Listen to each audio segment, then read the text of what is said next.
ओम शांति। 8 मार्च 2024 के बाबा के मधुर महावाक्य। बाबा कहते, मीठे बच्चे, बाप की साकाश लेने के लिए खुशबूदार फूल बनो। सवेरे सवेरे उठकर याद में बैठ प्यार से बाबा से मीठी मीठी बातें करो। बाप की साकाश लेने के लिए खुशबूदार फूल बनो। सवेरे सवेरे उठकर याद में बैठ प्यार से बाबा से मीठी मीठी बातें करो। प्रश्न, बाप को सब बच्चे नंबरवार याद करते हैं, लेकिन बाप किन बच्चों को याद करते हैं? बाप को तो सब बच्चे नंबरवार याद करते हैं, लेकिन बाप किन बच्चों को याद करते हैं? उत्तर, जो बच्चे बहुत मीठे हैं, जिन्हें सर्विस के बिना और कुछ सोचता ही नहीं है, जो अति प्रेम से बाप को याद करते, खुशी में प्रेम के आंसू बहाते, ऐसे बच्चों को बाप भी याद करते। बाप की नज़र फूलों की तरफ जाती है, कहेंगे फलानी आत्मा बड़ी अच्छी है। ये आत्मा जहाँ सर्विस देखती है भागती रहती है, अनेकों का कल्याण करती है, तो बाप उसे याद करते हैं।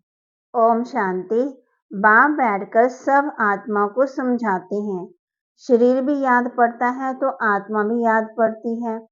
शरीर बिगर आत्मा को नहीं याद किया जा सकता। समझा जाता है ये आत्मा अच्छी है, ये बाहर मुखी है, ये इस दुनिया का सैर आदि करना चाहती है, ये उस दुनिया को भूली हुई है। पहले उनका नाम रूप सामने आता है। फलाने की आत्मा को याद किया जाता है। फलाने की आत्मा अच्छी सर्विस करती है। इनका बुद्धि योग बाबा के साथ है। इनमें ये गुण हैं। पहले शरीर को याद करने से फिर आत्मा याद आती है। पहले शरीर याद आएगा क्योंकि शरीर बड़ी चीज है। फिर आत्मा जो सूक्ष्म बहुत छोटी है वह याद आएगी। इन बड़े शरीर की कोई महिमा नहीं की जाती, महिमा आत्मा की ही की जाती है। इनकी आत्मा अच्छी सर्विस करती है। फलाने की आत्मा इनसे अच्छी है। पहले तो शरीर याद आता, बाप को तो अनेक आत्माओं को याद करना पड़ता। शरीर का नाम याद नहीं आता, सिर्फ रूप सामने आता। फलाने की आत्मा कहने से शरीर जरूर याद पड़ता है। जैसे समझते हैं इस दादा के शरीर में शिव बाबा आते हैं, जानते हैं इनके तन में बाबा है, शरीर जरूर याद पड़ेगा। पूछते हैं हम कैसे याद करें? शिव बाबा को ब्रह्मा तन में याद करें या परम धाम में याद करें? बहुतों का प्रश्न उठता है। बाबा कहते, याद तो आत्मा को करना है, परंतु शरीर भी जरूर याद आता है। पहले शरीर फिर आत्मा। बाबा इनके शरीर में बैठा है तो जरूर शरीर याद आएगा। फलाने शरीर वाली आत्मा में ये गुण है। बाबा भी देखते रहते हैं कौन मुझे याद करते हैं, किसमें बहुत गुण है, किस किस्म फूल में खुशबू है। फूलों से सबका प्यार होता है।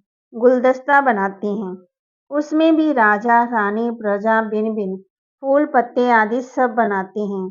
बाप की नज़र फूलों की तरफ जाएगी, कहेंगे फलाने की आत्मा बड़ी अच्छी है, बड़ी सर्विस करती है। आत्म अभिमान में रह बाप को याद करते रहते हैं। जहाँ सर्विस देखते हैं वहाँ भागते हैं। फिर भी सवेरे उठकर याद में बैठते होंगे तो किसको याद करते होंगे? शिव बाबा परम धाम में याद आता होगा या मधुवन में याद आता होगा? बाबा याद आता होगा ना। इसमें शिव बाबा है क्योंकि बाप तो अभी नीचे आ गया है। बाबा मुरली चलाने नीचे आए हैं। इनका अपने घर में कोई काम नहीं होगा, वहां जाकर क्या करेंगे? इस तन में प्रवेश करते हैं तो पहले जरूर शरीर याद आएगा, फिर आत्मा। फलाने शरीर में जो आत्मा है ये बहुत अच्छी है।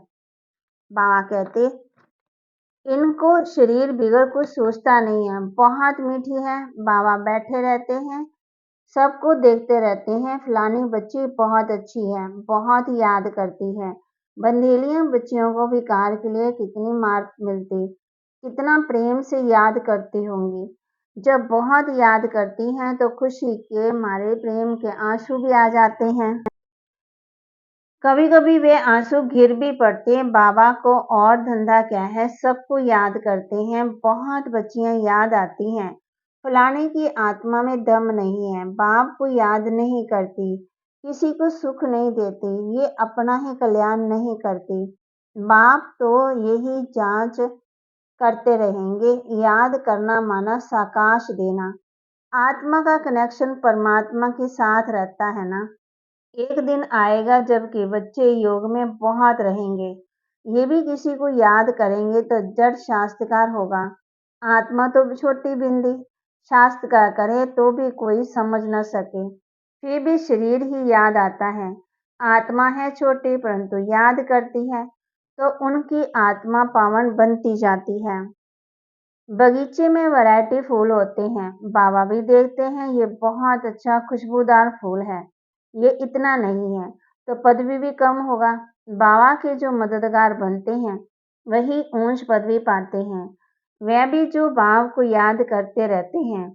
ब्राह्मण से ट्रांसफर हो देवता बनते हैं। ये वर्णन भी संगम पर ही कर सकते हैं कि ये दैवी कुल है या आश्री कुल है। फूल तो सब हैं परंतु वैरायटी बहुत है। बाबा भी याद करते रहते हैं।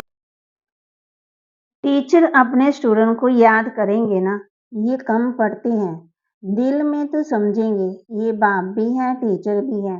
बाप तो है ही, टीचर पने का ज्यादा चलता है। टीचर को रोज पढ़ाना है, इस पढ़ाई की ताकत से वह पदवी पाते हैं। सुबह को तुम सब भाई बाप की याद में बैठते हो। वह सब्जेक्ट है याद की। फिर मुरली चलती है, वह है पढ़ाई की सब्जेक्ट। मुख्य है योग और पढ़ाई। उनको ज्ञान और विज्ञान भी कहा जाता है। ये ज्ञान विज्ञान भवन है। यहाँ बाप आकर के सिखलाते हैं। ज्ञान से सारी सृष्टि की नॉलेज मिल जाती है। विज्ञान माना तुम योग में रहते हो, जिससे तुम पावन बन जाते हो। तुमको अर्थ का पता है। बाप बच्चों को देखते रहते हैं। देही बीमानी बनने से ही भूत निकलेंगे। ऐसे नहीं कि सबके भूत फट से निकल जाएंगे। हिसाब का सब चुकतो हो फिर चलन अनुसार ही पदवी पाएंगे। क्लास ट्रांसफर होते हैं ना, इस दुनिया का ट्रांसफर नीचे हो रहा है और तुम्हारा ऊपर हो रहा है, कितना फर्क है। वे कलयुगी सीढ़ी नीचे उतरते जाते हैं और तुम पुरुषोत्तम संगम युगी सीढ़ी ऊपर चढ़ते जाते हो। दुनिया तो यही है, सिर्फ बुद्धि का काम है। तुम कहते हो हम संगम युगी है, पुरुषोत्तम बनाने के लिए बाप को आना पड़ता है। तुम्हारे लिए अब पुरुषोत्तम युग है, बाकी सब घोर अंधियारे में है। भक्ति को वे बहुत अच्छा समझते हैं, क्योंकि ज्ञान का उनको मालूम ही नहीं है। तुमको भी ज्ञान मिला है, तुम समझते हो। ज्ञान की एक चुटकी से आधा कल्प के लिए हम चढ़ जाते हैं, फिर वहां ज्ञान की बात नहीं होगी। ये सब बातें महारथी बच्चे ही सुनकर धारण कर और सुनाते रहेंगे। बाकी तो यहाँ से निकले और गए भूल। कर्म अकर्म विकर्म का राज भी भगवान ही समझाते हैं। यह है कलप का संगम युग, जबकि पुरानी दुनिया खत्म हो नई दुनिया स्थापन होनी है। विनाश सामने खड़ा है, तुम संगम युग पर खड़े हो और मनुष्यों के लिए कलयुग चल रहा है। कितना घोर अंधियारा है, गिरते ही रहते हैं। कोई तो गिराने के निमित्त भी होगा, वह है रावण। इस सभा के वास्ते में कोई पतित बैठ ही नहीं सकता है। पतित वायुमंडल को खराब करेंगे। अगर कोई छिपकर आकर बैठते हैं तो उनको चोट भी लगती है, एकदम गिर पड़ेंगी। ईश्वरीय सभा में कोई बाप कहते ऐसा आकर बैठते हैं तो झटपटा पड़ेगा। पत्थर बुद्धि तो है ही, बाकी भी पत्थर बुद्धि हो जाएगा। फिर 100 गुना दंड पड़ जाता, अपने को नुकसान पहुंचाते। कहते जो करेगा सो पाएगा, हमको जानने की जरूरत नहीं। बाप से सदा सच्चा रहना है। कहते हैं सच तो बिठो नाच। सच्चे रहेंगे तो अपनी राजधानी में डांस करेंगे। बाप है ही सत्य, तो बच्चों को भी सत्य बनना चाहिए। बाप पूछते हैं शिव बाबा कहाँ है? कहते हैं इसमें है। परम धाम छोड़कर दूर देश में रहने वाला आया देश पर आए। उनको तो अब बहुत सर्विस करनी है। बाप कहते मुझे रात दिन यहाँ सर्विस करनी पड़ती है। संदेशियों को, भक्त को शास्त्र कराना पड़ता है तो यहाँ ही, वहाँ तो कोई सर्विस नहीं है। सर्विस बिगड़ बाबा को सुख ना आए। सारी दुनिया की सर्विस करनी है। सब पुकारते हैं बाबा आओ, कहते हैं इस रथ में आता हूँ। उन्होंने फिर घोड़े गाड़ी बना दी है। अब घोड़े गाड़ी में श्री कृष्ण कैसे बैठेंगे? ऐसे भी नहीं कोई शौक होता है घोड़े गाड़ी पर बैठने का। देही अभिमानी और देह अभिमानी बनने की बातें संगम युग पर ही होती है और सिवाय बाप के ये बातें और कोई समझा नहीं सकते। तुम भी अभी जानते हो, पहले नहीं जानते थे। क्या कोई गुरु ने सिखाया? गुरु तो बहुत किए, कोई ने नहीं सिखाया। बहुत लोग गुरु करते हैं, समझते हैं कोई से शांति का रास्ता मिल जाए। बाप कहते शांति का सागर तो एक बाप ही है, वे साथ ले जाते हैं। सुख धाम शांति धाम का किसको पता ही नहीं है। कलयुग में है शूद्र वर्ण, पुरुषोत्तम संगम युग पर है ब्राह्मण वर्ण। इन वर्णों का तुम्हारे सिवाय कोई को पता ही नहीं। यहाँ तो सुनते हैं, बाहर निकलते भूल जाते हैं, धारणा होती नहीं। बाप कहते कहाँ भी जाते हो बैज लगा हो, इसमें लज्जा की बात नहीं है। ये तो बाबा ने बहुत कल्याण के लिए बनाया है, किसी को भी समझा कर दो। कोई समझदार होगा तो कहेगा इस पर अपना खर्चा क्या हुआ? बोलो खर्चा तो होगा ही, गरीबों के लिए फ्री है। वे धारणा कर ऊंच पदवी पा सकते हैं। बाबा कहते तुम बैठ सब कुछ संभालो क्योंकि अब तो ये ज्ञान मिला है। फिर लास्ट में कुछ भी याद ना आए, कहते हैं अंत काल जो स्त्री सिमरे बड़ी। बाबा कहते कुछ भी याद ना आए परंतु थोड़ा भी ज्ञान सुना तो प्रजा में जरूर आएंगे। बाप तो है ही गरीब निवाज। कोई कोई के पास पैसे होते हैं तो भी बाबा कहते हैं दिल नहीं होती, मनहूस होती हैं। ऐसे नहीं समझती कि पहला वारिस तो शिव बाबा है। भगवान वारिस तो भक्ति मार्ग में भी है। ईश्वर अर्थ देते हैं, क्या वह कंगाल है जो उनको देते हैं? समझते हैं ईश्वर के नाम पर गरीबों को देंगे तो ईश्वर और देंगे, दूसरे जन्म में मिलता है। कहते हैं दे दान तो छूटे ग्रहण। बाप को सब कुछ दे दिया, शरीर, मित्र, संबंधी आदि सब कुछ बाबा को समर्पण कर दिया। ये सब कुछ आपका है। इस समय सारी दुनिया पर ग्रहण लगा हुआ है। वह कैसे एक सेकंड में छूटता है, काले से गोरे कैसे बनते, ये अब तुम ही जानते हो। फिर औरों को समझाते हो। जो कहते हैं हम अंदर में समझते हैं परंतु किसी को समझा नहीं सकते। बाप कहते हैं दे दान तो छूटे ग्रहण। हम तुमको अविनाशी रत्न देते हैं, वह सबको देते जाओ तो भारत पर सारी दुनिया पर जो राहु का ग्रहण बैठा हुआ है वह उतर जाए और बृहस्पति की दशा हो जाए। सबसे अच्छी होती है बृहस्पति की दशा। अब तुम जानते हो भारत खास और आम दुनिया पर राहु का ग्रहण लगा हुआ है, वह कैसे छूटे? ये तो बाप है ना। बाप तुम्हारे से पुराना लेकर नया देते हैं। इसको कहा जाता है बृहस्पति की दशा। मुक्ति धाम में जाने वालों के लिए बृहस्पति की दशा नहीं कहेंगे। अच्छा, मीठे मीठे सिकिलदे बच्चों प्रति माता पिता बाप दादा का याद प्यार और गुड मॉर्निंग। रूहानी बाप के रूहानी बच्चों को नमस्ते। रूहानी बच्चों की रूहानी बाप दादा को दिलवा जान सिकवा प्रेम से नमस्ते। धारणा के लिए मुख्य सार, सदा खुशी में डांस करने के लिए सच्चे बाप से सदा सच्चे रहना है, कुछ भी छिपाना नहीं है। बाप जो अविनाशी रत्न देते हैं वह सबको बांटने हैं। साथ साथ शिव बाबा को अपना वारिस बनाकर सब कुछ सफल करना है, इसमें मनहूस नहीं बनना है। वरदान, बिंदु और बूंद के महत्व को समझ अपनी श्रेष्ठ स्थिति बनाने वाले सिद्धि स्वरूप भव। बिंदु और बूंद के महत्व को समझ अपनी श्रेष्ठ स्थिति बनाने वाले सिद्धि स्वरूप भव।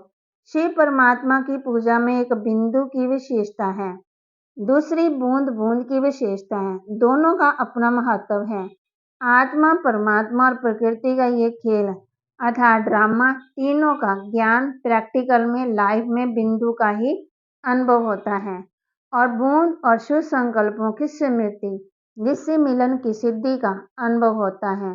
रूहान में प्राप्तियों की शीतल बूंदे बाप पर डालते हो, इसी से श्रेष्ठ स्थिति बन जाती है। इसी का यादगार भक्ति में भी चला आता है। स्लोगन: ज्यादा बोलने से दिमाग की एनर्जी कम हो जाती है, इसलिए शॉर्ट और स्वीट बोलो। ज्यादा बोलने से दिमाग की एनर्जी कम हो जाती है, इसलिए शॉर्ट और स्वीट बोलो। बाप कहते हैं, बाप के साथ सदा सच्चा रहना है और अविनाशी ज्ञान रतन देते रहना है। साथ साथ शिव बाबा को अपना वारिस बनाकर सब कुछ सफल भी करना है।